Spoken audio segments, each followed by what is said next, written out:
குரு பிரம்மா குரு விஷ்ணு குருதேவ மகேஸ்வரா குரு சாட்சாத் பரபிரம்மம் தஸ்மை ஸ்ரீ குருவே நமஹா. கடவுள் அருள் டிவி நேயர்களுக்கு இனிய வணக்கங்கள். வணக்கம் நண்பர்களே. நமக்கு எல்லா கிரகத்தையும் பற்றி அதிகமான பயம் கிடையாது. ஆனாலும் சனி கிரகத்தை பார்த்தவுடன் ஒரு பயம் வந்துடும். ஏன்னா அவர் ஈஸ்வர பட்டம் வாங்கியனவர், ரொம்ப ஸ்ட்ரிக்டானவர், தாமதமானவர், மந்தன் என்று பெயரும் உண்டு. அவர் இன்னொரு தனகாரகர், அவர் போல் கொடுப்பதற்கு ஆளே இல்லை அப்படின்னு சொல்லுவோம். ஆனாலும் அந்த 7.5 சனி அப்படிங்கிறது எல்லாருக்கும் ஒரு பயத்தை காட்டக்கூடியதாக இருக்கும். அது உள்ளே வரும்போதும் பாதசனியாய் வெளியே செல்லும் போதும் நமக்கு கண்டினியூஸாக பயங்களை கொடுக்கும் அப்படிங்கிறதும், அவர் இருக்கக்கூடிய இடங்களிலே அர்த்தாஷ்டம சனி, கண்டக சனி, அஷ்டமஸ்தனி, கலத்திரத்தில் சனி, ஏகப்பட்ட சனி பகவானை நிலைகளிலும் நமக்கு பயங்கள் உண்டு. அதனால் பலன்கள் பார்த்து, சார் ரொம்ப கிளியராக இருக்கணும் சார் அப்படின்லாம் இருப்போம். நேர்மையாக இருக்கிறவங்களுக்கு ஒன்றும் பயம் இல்லை. நேர்மை தவறிவர்களுக்கு எப்படியானும் பிரச்சனை பண்ணுவாங்க அப்படின்னு சொல்லுவாங்க. வீடுகளிலும் ஒரு வழக்கம் உண்டு. இப்போல்லாம் ஃப்ளாட் சிஸ்டம் ஆகிடுச்சு. முன்னெல்லாம் இண்டிவிஜுவல் ஹவுசஸ் இருக்கும்போது வெளியிலலாம் எங்கன்னா போயிட்டு வந்துட்டாங்கன்னா காலை குதிகால் அலம்பிக்கிறது அப்படின்னு உண்டு. காலின் பின்புறத்தை நல்லா தண்ணி ஊற்றி தேய்ச்சி அலம்பிப்பாங்க. ஏன்னா சனீஸ்வரன் அது வழியாக தான் உள்ளே வருவார் அப்படின்னு ஒரு கோட்பாடு உண்டு. இப்போல்லாம் ஃப்ளாட் ஆனதுனால நேரம் வீட்டுக்குள்ளே போயிடுறாங்க. அதுக்கப்புறமா அவங்க கால் அலம்பினா உண்டு. அதனாலும் என்னவோ சனியின் தாக்கம் நிறைய பேருக்கு பாதிப்பை கொடுக்கறது அப்படிங்கிறதும் ஒரு குறிப்பாக நம்ம பார்க்க முடியாது. இப்படி இருக்கக்கூடிய சூழ்நிலையில் சனி பகவான் காலபுருஷத்துக்கு 10ஆம் இடம் 11வது இடம் அப்படிங்கிற இடம், கர்மஸ்தானாதிபதி. கர்மம் என்றால வேலைன்னு அர்த்தம். அப்போ வேலை தொழிலுக்கான அதிதேவதை யாருன்னா இந்த சனி. ஏன் அப்படி சொல்கிறாங்க அப்படின்னா, சனி கிரகத்தை சுற்றிலும் இருக்கக்கூடிய தூசிகள் போன்ற பாட்டிகள் சுற்றிக்கிட்டே இருக்கும். அப்படி யார் வேலை செய்கிறாங்களோ பின்னாடி ஒரு ஆட்கள் கூட்டமே இருக்கும் இல்லையா, அந்த கூட்டம் தான் சனீஸ்வரனை தெம்பாக வச்சுக்கிறது அப்படின்னு அர்த்தம். சனி ராகுவை போன்றவர். அதனால்தான் ராகு எப்படி பிரம்மாண்டமாக செய்யக்கூடிய விஷயங்கள் எல்லாம் முதல்ல செய்வார். அதுக்கு சுருக்கமாக தான் பண்ண தெரியாது. செவ்வாயும் கேதுவும் ஒன்று, சனியும் ராகுவும் ஒன்று அப்படின்னு சொல்லுவோம் இல்லையா. அப்படி எதையுமே பிரம்மாண்டமாய் பண்ணி கொடுக்குவது, லாபமும் அப்படித்தான். அதனால தான் வெற்றிக்கான இலக்கு கும்பம் அப்படிங்கிற இடத்தையும் இந்த சனீஸ்வர பகவான் தன் வீடாக வைத்திருக்கிறார். சனி சூரியனிலிருந்து ரொம்ப தூரம் தள்ளி இருக்கிறார். இருட்டு கிரகம் அப்படின்னு சொல்லுவோம். அதனால் அது மட்டும் இல்லை, உறைந்து போவது அப்படிங்கிற தன்மை உண்டு. இதை எப்படி புரிஞ்சுக்கலாம்னா, வீட்டில் எல்லாம் ஃப்ரிட்ஜ் இருக்கு இல்லையா, இந்த ஃப்ரிட்ஜில் இருக்கிற ஐஸ் க்யூப் எல்லாமே சனி தான். ஃப்ரிட்ஜே சனீஸ்வரனை சேர்ந்தது. ஒரு உணவை பாதுகாப்பது அப்படின்னா சனீஸ்வரன் வைத்து கொண்டால், அது கெட்டு போச்சுன்னா ராகு ஆகிடும், விஷமாக மாறிடும். அப்படிங்கிற தன்மையை இரண்டும் ஒருங்கை கலந்தது இந்த சனியும் ராகுவும் சேர்க்கை அப்படின்னு மனதில் கொள்ளுங்கள். இப்பொழுது நடந்து கொண்டு இருக்கிற காலகட்டங்களிலே ராகுவானவர் கும்பராசியிலே இருக்கிறார், சனி பகவான் மீனராசியிலே வக்ரகதியிலே இருக்கிறார்.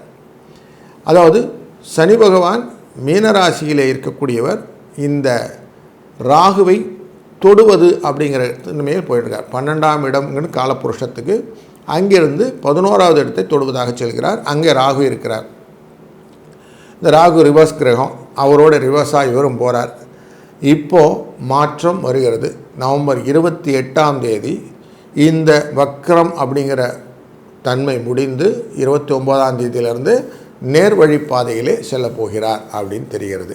இந்த நேர்வழி பாதையிலே செல்லக்கூடிய இந்த சனீஸ்வர பகவான் தன்னுடைய ஆட்சி இடமான மகர கும்பத்தை விட்டு மீனத்துக்கு செல்லக்கூடியது மேஷராசிக்கு செல்கிறார்.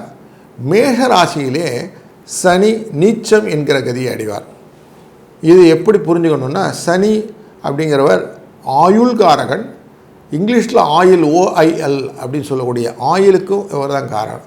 க்ரூட் ஆயில், பெட்ரோலியம், அந்த மாதிரி விஷயங்களுக்கும் இவர் தான் தன்மையாளர். பூமிக்கு அடியிலிருந்து எடுக்கக்கூடிய எண்ணெய்கள். அப்போ பெட்ரோலியம் ப்ராடக்ட்ஸ் எல்லாத்துக்குமே இந்த நீச்சகதியான மேஷராசிக்குள்ளே போகும்போது ப்ரைஸ் ஹைக் ஆகிறதுக்கு ஜாஸ்தி ப்ராபபிலிட்டி இருக்குது அப்படின்னு தெரிகிறது. எப்படி சார் ஹைப் ஆகும், இப்போ எல்லாம் கண்ட்ரோலில் இருக்குது அப்படின்னா, இல்லை அதுக்கான கால வர்த்தமானங்கள் வரும்போது டெஃபினட்டாக இதனுடைய ப்ரைஸ் வந்து பீக்கில் போகிறதுக்கு வாய்ப்பு உண்டு அப்படின்னு தெரிகிறது.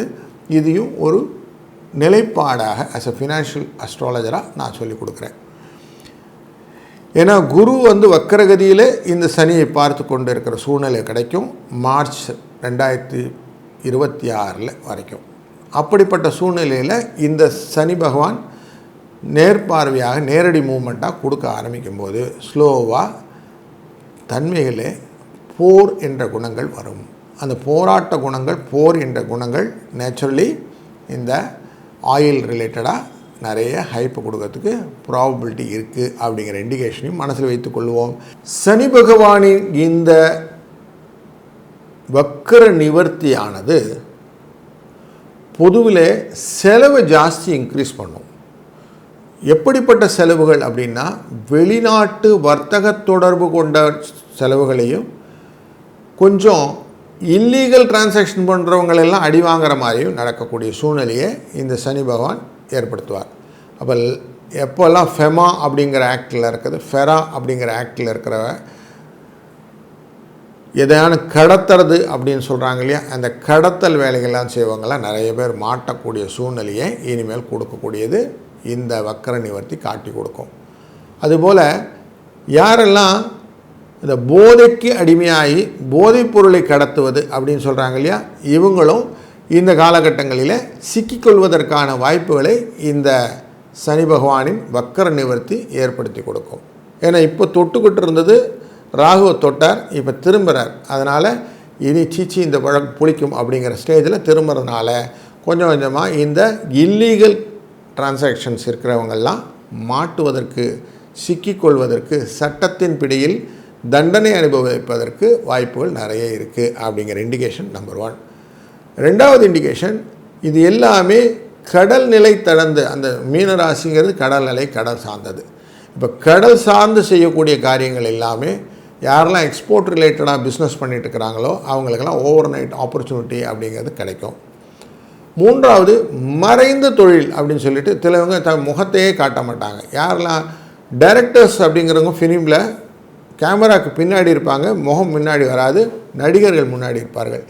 இவர்களுக்கு தன் உழைப்பினால் வரக்கூடிய பலன்களையும் இன்டைரக்டாக இந்த பெனிஃபிட்டை கொடுத்துடக்கூடியது இந்த சனீஸ்வர பகவானின் இந்த பின்புலத்திலிருந்து இயக்கும் தன்மை. அதனால் இவங்களும் இந்த இடத்துல ஒரு முக்கியமான பங்கை வகிக்கக்கூடிய வாய்ப்புகள் உண்டு. இவங்கள்ட்டே நிறைய பணப்புழக்கங்கள் நிறைய வரும் அப்படிங்கிறது தெரிகிறது.